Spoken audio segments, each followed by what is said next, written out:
Buenos días, hoy vamos a hablar de la arritmogénesis. Se denomina arritmias cardíacas a todo trastorno del ritmo cardíaco causado por alteraciones en la formación y/o en la conducción del impulso eléctrico del corazón. El impulso eléctrico del corazón, conocidos como potenciales de acción. Estos potenciales de acción son diferentes en relación al tejido miocárdico en donde se originan. En el tejido miocárdico contráctil podemos observar la clásica formación del potencial de acción, en el cual el potencial de reposo es de menos 85 milivoltios, el cual por la entrada de sodio genera la despolarización.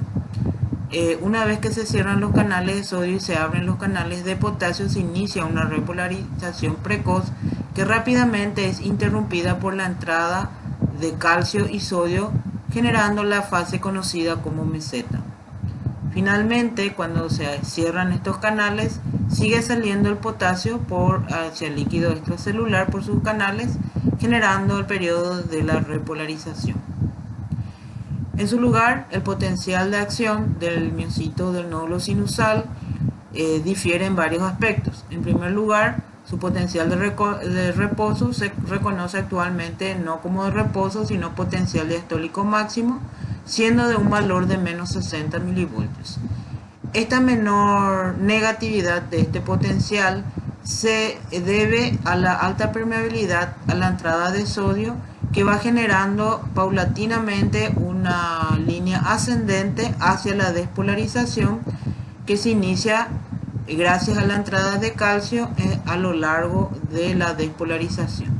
Finalmente se cierran los canales de calcio y se abren los canales de potasio, generando la repolarización. Entrando en el tema, vamos a ver cuál es la clasificación de la generación de arritmias cardíacas en relación a los mecanismos fisiopatológicos. Como dijimos anteriormente, las arritmias cardíacas pueden ser por alteración en la formación del impulso eléctrico. En ese sentido, vuelven a subclasificarse en tres mecanismos fisiopatológicos.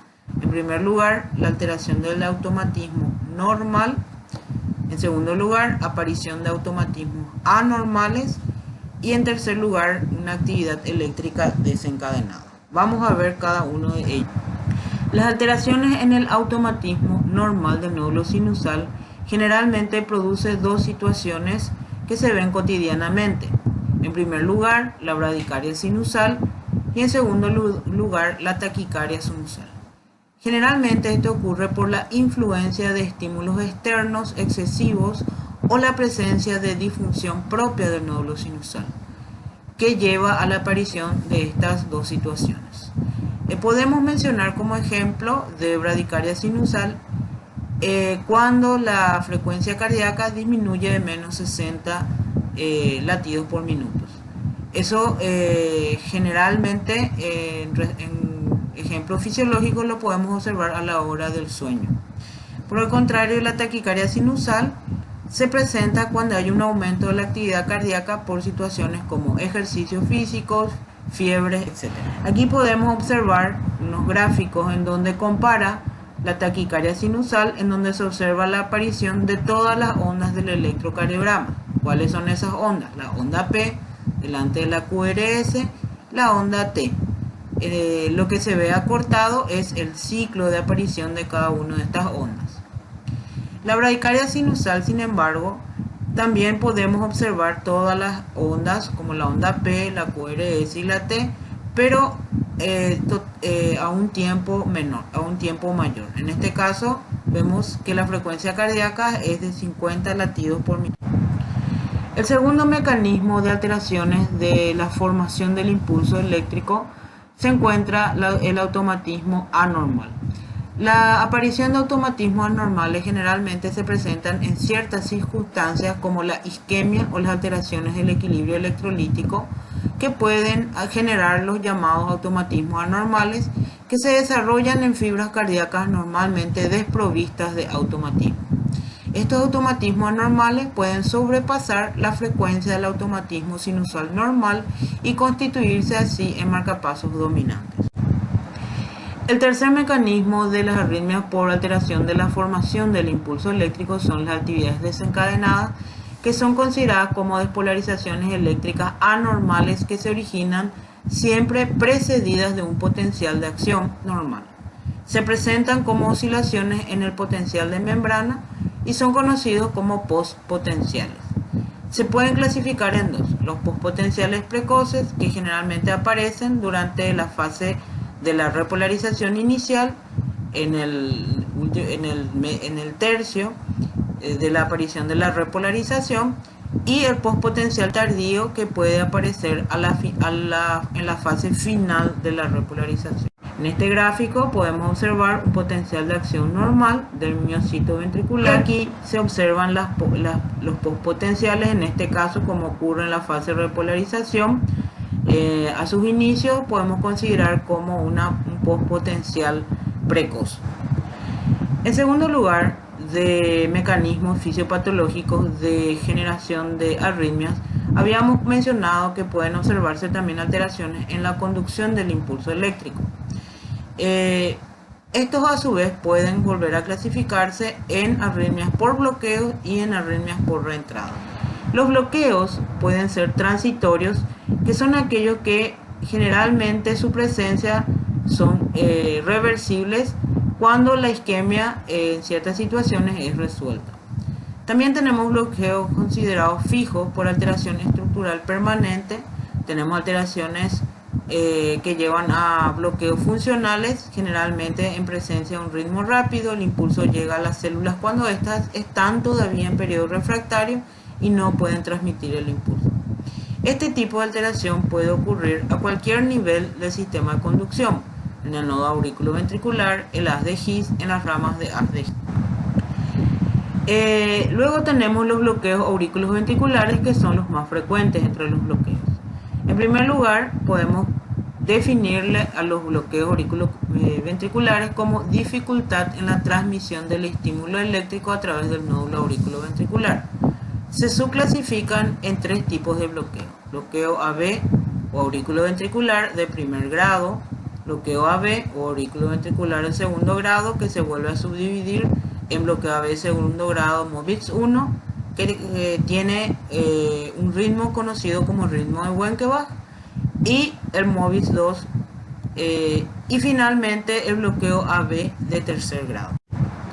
El bloqueo de primer grado, generalmente podemos observar que todos los estímulos supraventriculares, o sea, todos los generados en el nódulo sinusal y conducidos a las aurículas, van a atravesar sin problema la unión AB hacia al ventrículo, pero lo van a hacer más lentamente que lo normal. Tenemos que recordar que generalmente el intervalo PR tiene una duración de 0,12 a 0,20 segundos, que es como vemos aquí. En ese sentido, lo que vamos a observar en estos pacientes es que el impulso original en el nódulo sinoauricular es normal, pero la conducción a través del nódulo auriculoventricular es más lenta. Entonces lo que vamos a observar es un alargamiento. Significa que la PR va a durar más de 0,20 segundos. Pero recordar que todos los potenciales generados en el nódulo sinusal pasarán siempre al ventrículo, por lo que siempre observaremos una onda P delante de la onda QRS. Sin embargo, el bloqueo de segundo grado, que se clasifica en el MOBITZ 1 y en el MOBITZ 2, generalmente algunos estímulos no lograrán atravesar la unión AB, mientras otros sí que lo consiguen. En el caso del tipo MOBITZ 1 o de Wenckebach, el intervalo PR se alarga paulatinamente en cada ciclo cardíaco, hasta que finalmente, cuando se alarga mucho, desaparece una onda QRS, como vemos en este caso. Entonces, eso nosotros conocemos como ritmo de Wenckebach. El tipo 2 o MOBITZ 2, el intervalo PR, como vemos aquí, es constante, pero ocasionalmente aparece una onda P no conducida, como observamos aquí, sin observarse el alejamiento paulatino, como observamos en el gráfico superior. Aquí podemos ver, repitiendo, el MOBITZ 1 o con ritmo de Wenckebach, donde la P paulatinamente se va alejando de la QRS hasta que finalmente un latido no pasa, por lo que no aparece la QRS. Y repitiendo el MOBITZ 2, en donde ese ritmo de alejamiento paulatino no existe, sino que rápidamente o como decíamos anteriormente, constantemente. Luego de onda P desaparece una QRS, conocido entonces como un bloqueo tipo 2 o Mobius Dots. Las características del electrocardiograma del bloqueo de segundo grado Mobius 1 son las siguientes. La frecuencia cardíaca es normal o lenta, el ritmo, la onda P son regulares, con complejos QRS a veces irregulares. Las ondas P son normales, el intervalo PR aumenta, la longitud en cada ciclo puede ser normal al inicio del ciclo y el complejo QRS es normal. La característica del electrocardiograma Mobius tipo 2 es que la frecuencia también puede ser normal o lenta, en el ritmo la onda P son regulares, los complejos QRS son regulares, ocasionalmente irregulares, la onda P es normal. El intervalo PR cuando se ve puede ser normal o prolongado, pero es constante. Pueden haber 2 o 3 o más onda P antes de que cada complejo QRS desaparezca. El complejo QRS normalmente es normal o puede estar ligeramente ensanchado. Luego tenemos el bloqueo de tercer grado, en el cual ningún estímulo del nódulo sinusal de la aurícula va a pasar a los ventrículos. Ninguna de las P son conducidas y necesariamente en este ritmo aparecerá un ritmo de escape ventricular, que significa que el sistema excitoconductor, ya sea el haz de His o las fibras de Purkinje, que van a generar los potenciales de acción para producir los potenciales de acción del miocardio ventricular y luego la contracción. Por eso podemos encontrar una frecuencia cardíaca tan baja como 20 a 50 latidos por minuto. Entonces aquí la característica es que la contracción de la aurícula y los ventrículos son de forma independiente, generando una alteración hemodinámica muy grave. La onda P no genera QRS, la frecuencia ventricular es de 20 a 50 latidos por minuto, como dijimos. La frecuencia auricular es elevada, 122 por minuto, y la PR está ausente. En este gráfico podemos observar cómo las ondas P aparecen independientemente de donde se encuentren las QRS. Eso es porque ninguna de las ondas P pasa al ventrículo, por ende la QRS depende de ella misma, el ventrículo en este caso, mejor dicho, depende del mismo para generar su propio potencial, ya sea a través del sistema excitoconductor generado por el haz de His o por las fibras de Purkinje o el propio miocardio ventricular. Evidentemente la QRS es anormal, excesivamente ancha, como observamos aquí, porque recordemos que la amplitud de la QRS o la duración no es más de 0,11 segundos. Aquí podemos observar una gran amplitud. Son totalmente anormales las QRS y evidentemente el paciente no puede sobrevivir con este tipo de bloqueo por lo que necesitará de algún tipo de marcapasos artificial. Luego tenemos el mecanismo de la reentrada como probablemente el mecanismo más frecuente de arritmia cardíaca. Es responsable de la mayoría de las transístolas y taquicardias paroxísticas supraventriculares y ventriculares. La reentrada implica la reactivación de una zona del miocardio por el mismo impulso eléctrico a través de una vía. ¿Cuáles son las características de la reentrada? En primer lugar, el circuito eléctrico potencial debe estar formado por dos brazos. Tiene que haber un bloqueo unidireccional en uno de los dos brazos y una conducción lo suficientemente lenta a través del otro brazo que no está bloqueado, para permitir que la zona proximal al bloqueo unidireccional recupere la excitabilidad y pueda así ser reactivado de forma retrógrada. El ejemplo clásico de reentrada lo constituye el síndrome de Wolff-Parkinson-White. En él existen dos vías de conducción en el nódulo auriculoventricular y una vía accesoria también paralelo al auriculo ventricular. En este caso, un impulso eléctrico prematuro, que puede ser una extrasístole supraventricular, puede bloquearse en sentido AB en la vía accesoria y por el otro lado ser conducido en el otro brazo exclusivamente de forma enlentecida hacia los ventrículos a través del nódulo AB. La activación retardada del ventrículo permite que la vía accesoria haya recuperado su excitabilidad. Al llegar el impulso a la zona de la vía accesoria, esta puede ser activada de forma retrógrada, produciéndose una conducción en sentido ventrículo-aurícula y reiniciando así de nuevo un ciclo cardíaco. La perpetuación de este mecanismo da lugar a la aparición de una taquicardia paroxística por el gráfico anterior de vuelta. Aquí viene rápidamente, entonces eso hace que el intervalo PQ sea mucho más corto. Eso es una hallazgo que podemos encontrar en los electrocardiogramas de estos pacientes que tienen Wolff-Parkinson-White, la PR, el intervalo PQ o PR corto, o sea de menos de 0,12 segundos. Y también vamos a ver que generalmente tiene dentro de la constitución de la onda QRS como una sobresaliencia que se conoce como onda delta. Esa onda delta puede encontrarse en la R o también puede encontrarse en las S, haciendo la imagen de una QRS ensanchada. Bueno, estos pacientes entonces son susceptibles de bruscamente hacer lo que se llama una taquicardia supraventricular paroxística porque aparecen bruscamente, de ahí el término de paroxismo, ¿verdad? Y así como paroxísticamente aparecen, pueden desaparecer. En ese sentido, recordemos que estas taquicardias son por extrasístoles, que ya explicamos en el gráfico. Aquí podemos volver a ver en donde justamente se ve la secuencia de inicio de una reentrada en un paciente con un síndrome Wolff-Parkinson-White.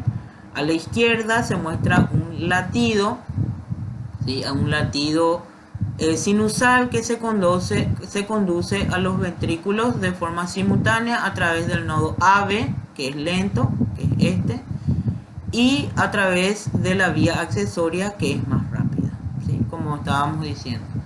El resultado es un intervalo PR corto, como ya mencionamos, una onda delta, que también ya mencionamos, y un complejo, por lo tanto, QRS aparentemente ensanchado por esa onda. En el centro se muestra una extrasístole auricular que encuentra la vía accesoria bloqueada debido a que se encuentra en un periodo refractario absoluto, como ya también explicamos anteriormente, por lo que se va a tener que conducir por el nodo AB normal, que sabemos que es una conducción lenta. El intervalo PR y el complejo QR se han normalizado. Al desaparecer la onda delta, vemos que la QRS ya en la taquicardia supraventricular carece totalmente de la onda delta y tampoco hay un intervalo PR corto. Esa es una característica que se ve en la taquicardia supraventricular.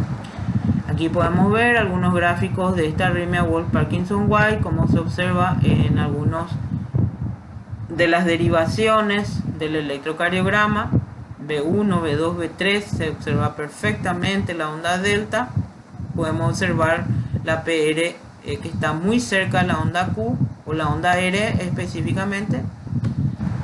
La reentrada puede ocurrir en cualquier parte del corazón. No solamente tenemos patologías como el Wolff-Parkinson-White, tenemos varios mecanismos o varias arritmias que dependen de este tipo de mecanismo, en el que mientras se cumplan los criterios antes descritos. Entonces la reentrada podemos observar en la aurícula, dando lugar a extrasístoles, taquicardias auriculares y aleteo auricular. En el nodo AB, ocasionando las taquicardias por reentrada nodal, o en el ventrículo produciendo las extrasístoles auriculares. Por ejemplo, tenemos el flute auricular, que generalmente, como observamos en este gráfico de electrocardiograma, prácticamente no se ven ondas P, son ondas lo que nosotros le llamamos ondas F o en serrucho.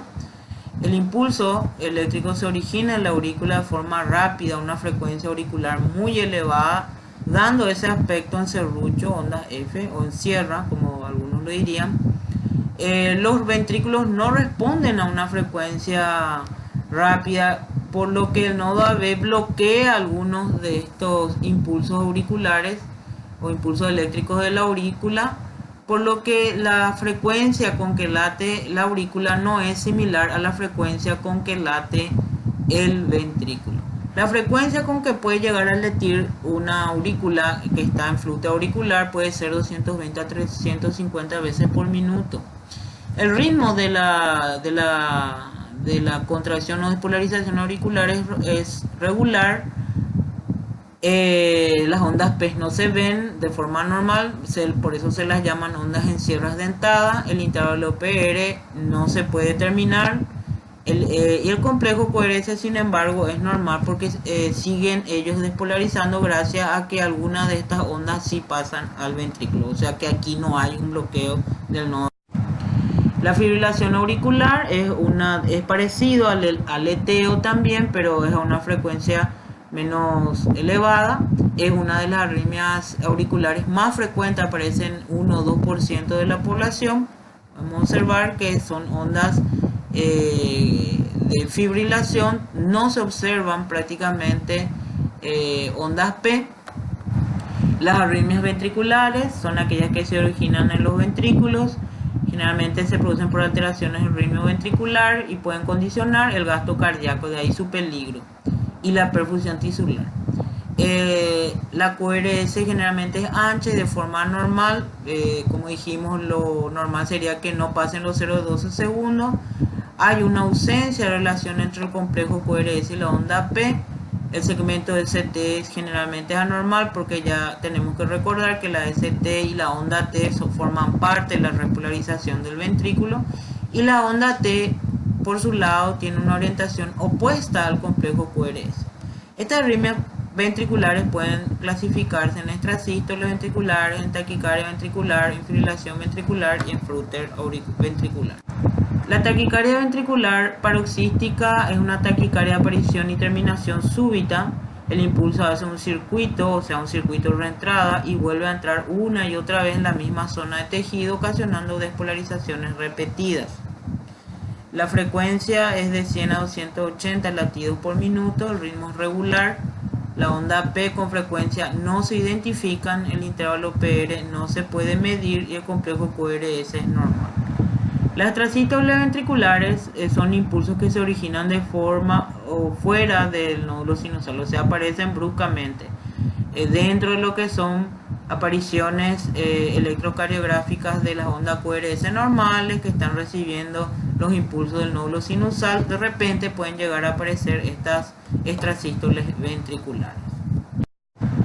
En la taquicardia ventricular podemos describir, como vemos aquí, son ya de un ritmo ventricular más rápido, definido por 3 o más extrasístoles ventriculares consecutivos. O sea, desde que vemos 3 o más extrasístoles ventriculares consecutivas, ya consideramos como taquicardia ventricular.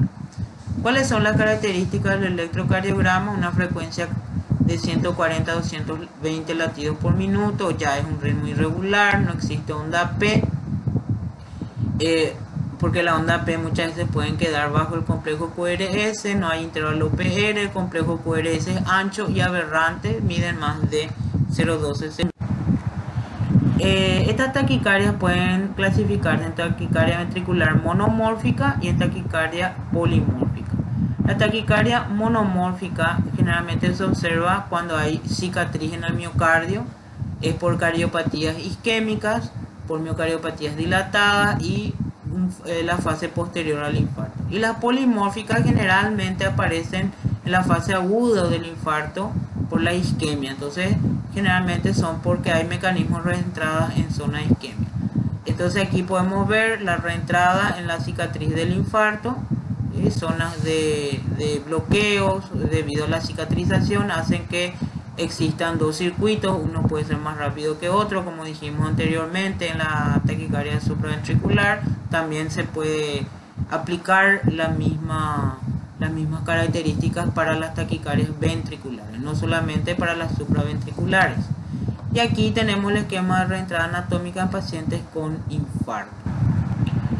La característica clínica es que el mecanismo electrofisiológico que explica la taquicardia ventricular es la reentrada. Puede deberse a lesión en la vía de conducción, a incremento del tono simpático parasimpático, o sea, puede haber más tono simpático que parasimpático, por aparición de hipoxia o acidosis en el tejido miocárdico, o también el pH del paciente, sobredosis de medicamento, y son arritmias muy peligrosas ya que pueden llevar a una pérdida de la conciencia debido a que evidentemente un ventrículo que está en taquicardia ventricular no puede generar un gasto cardíaco adecuado. Y generalmente si la taquicardia ventricular no se trata de forma urgente, puede ser precursora de la fibrilación ventricular, que generalmente es el preámbulo de la muerte súbita. Acá podemos ver unas arritmias ventriculares, esto que observamos en este gráfico son todas taquicardias de tipo ventriculares. Estas son las clásicas arritmias o taquicardias ventriculares de tipo helicoidal, que parecen como astas de aviones. También se le conocen como terzades de apoyo. Las arritmias pueden generar varias situaciones clínicas. En primer lugar, una sensación subjetiva de latidos anormales del corazón que se conocen como palpitaciones. La arritmia en general produce modificación de frecuencia, ya que va a generar o bradicardia y o taquicardia. Y por otro lado va también a disminuir la contracción auricular. Ahora vamos a ver qué pasa cuando hay una bradicardia. Pues cuando hay una bradicardia vamos a ver que hay una disminución de gasto cardíaco que puede llevarme a una insuficiencia cardíaca. Esta bradicardia puede verse en un bloqueo de tercer grado. No podemos decir lo mismo de la bradicardia sinusal. La bradicardia sinusal puede inclusive observarse en situaciones fisiológicas sin perjudicar el gasto cardíaco, pero sí una bradicardia dentro de lo que es un bloqueo AB de tercer grado. Por el otro lado, las arritmias más frecuentemente son aquellas que producen taquicardia, que producen a su vez dos cosas fisiopatológicas. En primer lugar, aumenta el consumo de oxígeno por parte del miocardio, que puede generar un dolor de pecho debido a que un miocardio que no obtiene la suficiente cantidad de oxígeno va a generar un dolor que se llama angina. Eso va a llevar, como dijimos, también las taquicardias produce una disminución del gasto cardíaco. ¿Por qué se produce esta disminución del gasto cardíaco? Porque cuando hay taquicardia disminuye el tiempo diastólico y sobre todo el tiempo del llenado. Ese volumen telediastólico disminuido va a generar una disminución del volumen sistólico que, como dijimos, va a llevar a una disminución del gasto cardíaco. Esa disminución del gasto cardíaco puede producir dos cosas. Bruscamente puede producir la pérdida del conocimiento, conocido como síncope. Generalmente es por una hipotensión muy importante, ya que la poca llegada de sangre al cerebro va a generar entonces esta situación de desmayo. Y evidentemente si hay una taquicardia que no se trata, este corazón se vuelve insuficiente. A continuación vamos a hablar del shock cardiogénico. El shock cardiogénico considera aquel que se aplica a situaciones en las que la causa principal es de origen cardíaco, aunque en sentido estricto se considera como shock cardiogénico el secundario a una alteración primaria de la contractilidad cardíaca. Acá podemos ver la clasificación de los shocks en general. Tenemos, por ejemplo, el shock por disminución de volumen circulante, que se conoce como shock hipovolémico. Generalmente se observan hemorragias copiosas, pacientes con quemaduras graves o diarreas graves. Luego tenemos las causas cardíacas, que es nuestro caso, que generalmente es por pérdida de la función contráctil debido a un infarto agudo de miocardio o alteraciones mecánicas muy graves, como por ejemplo la insuficiencia mitral o aórtica, que pueden aparecer de forma brusca. También tenemos el shock obstructivo, que generalmente es por obstrucción al flujo sanguíneo, que se puede observar en la embolia pulmonar masiva y en el taponamiento cardíaco. También tenemos por disfunción vasomotora, por pérdida de tono vascular, que anteriormente se le llamaba shock neurogénico, pero actualmente sabemos que es por una alteración de la microcirculación sanguínea que generalmente observamos en el shock séptico. Bueno, vamos a enfocarnos en las causas del shock cardiogénico. Como dijimos, puede ser por alteración de la contractilidad miocárdica y generalmente se observa cuando hay una pérdida de masa muscular de más del 40%. Y generalmente la causa más frecuente es el infarto agudo de miocardio. En la siguiente situación, el término shock cardiogénico no es estrictamente apropiado y su exclusión o diagnóstico y tratamiento son imprescindibles en el enfermo con shock, debido a que podemos tener pacientes con pérdida de masa ventricular de menos del 40%, pero de todos modos presentar un cuadro de shock si se combinan las siguientes situaciones: rotura del tabique interventricular, rotura del músculo papilar, taponamiento cardíaco, embolia pulmonar, infarto ventrículo derecho e insuficiencia aórtica aguda. Otros factores que pueden contribuir al déficit de la contractilidad en pacientes con infarto de menos del 40% y por lo tanto de todos modos padecer de shock son la hipovolemia, que puede ser secundaria a que el paciente vomita ante una situación de infarto generando deshidratación. También la diaforesis, que sabemos todos que es una sudoración profusa, o la iatrogenia propias del médico, que muchas veces en su afán de tratamiento emplea de forma excesiva e inadecuada los diuréticos, generando mucha pérdida a través de la orina. El paciente que hiperventila, pacientes con fiebre, son todos pacientes que están perdiendo agua. O también el médico que hace restricción de líquidos en la terapia. También el miocardio infartado o isquémico es más propenso a generar arritmia, que como ya vimos anteriormente pueden ser taquicardias o bradicardias de cualquier origen. También los fármacos que se le aplica al paciente, como los sedantes y los vasodilatadores, pueden generar mayor depresión de la contracción del músculo cardíaco, y el dolor propio también y el estrés durante las primeras horas de evolución del infarto de miocardio es un factor contribuyente en la evolución.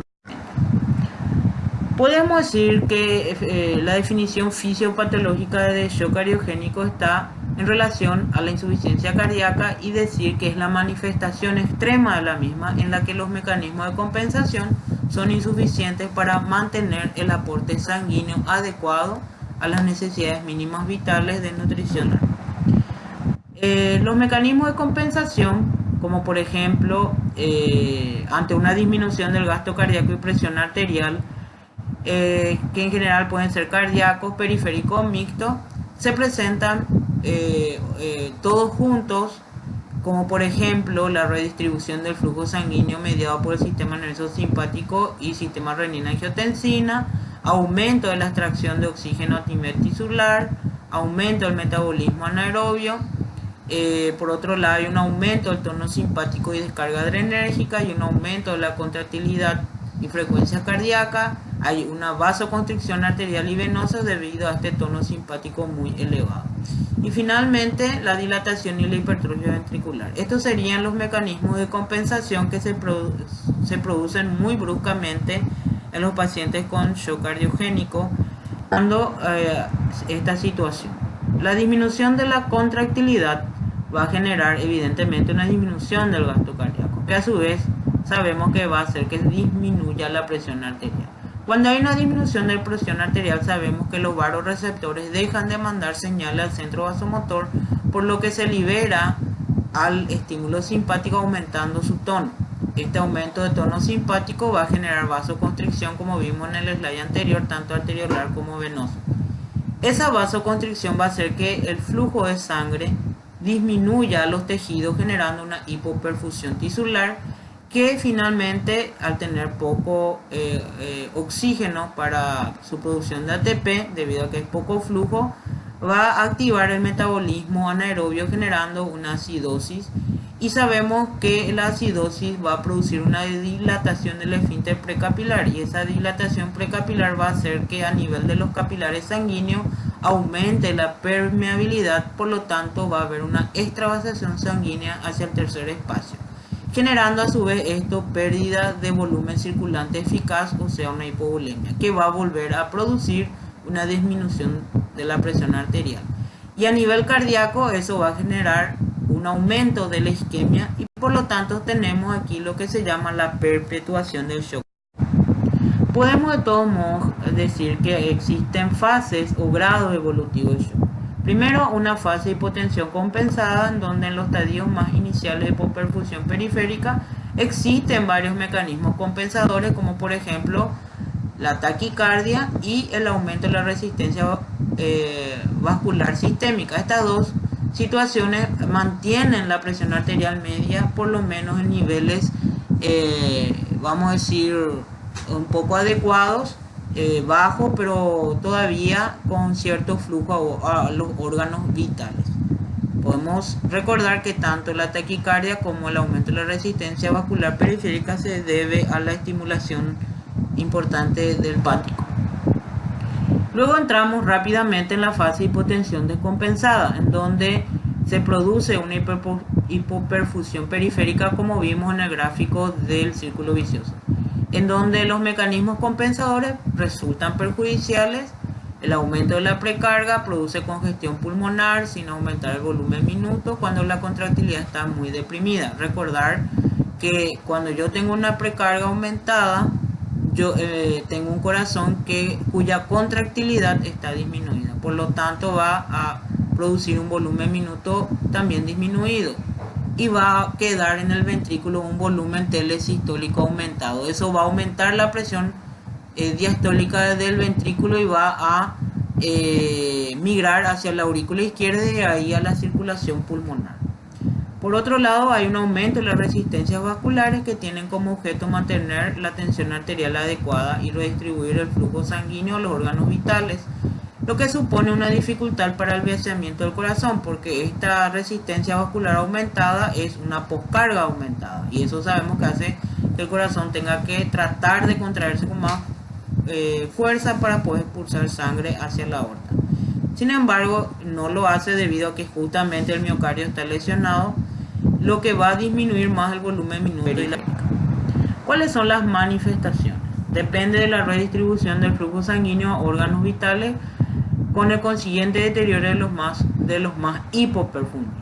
Los síntomas dependen del gran aumento de la resistencia vascular y sistémica como mecanismo compensador, la diaforesis, la frialdad de piel y oliguria. Todo esto me está hablando de una disminución de la perfusión a tejidos como la piel y el riñón. Déficit de flujo neurológico, entonces el paciente puede presentarse obnubilado o con agitación. Y luego déficit de perfusión tisular, eso a través de una gasometría podemos constatar una acidosis láctea.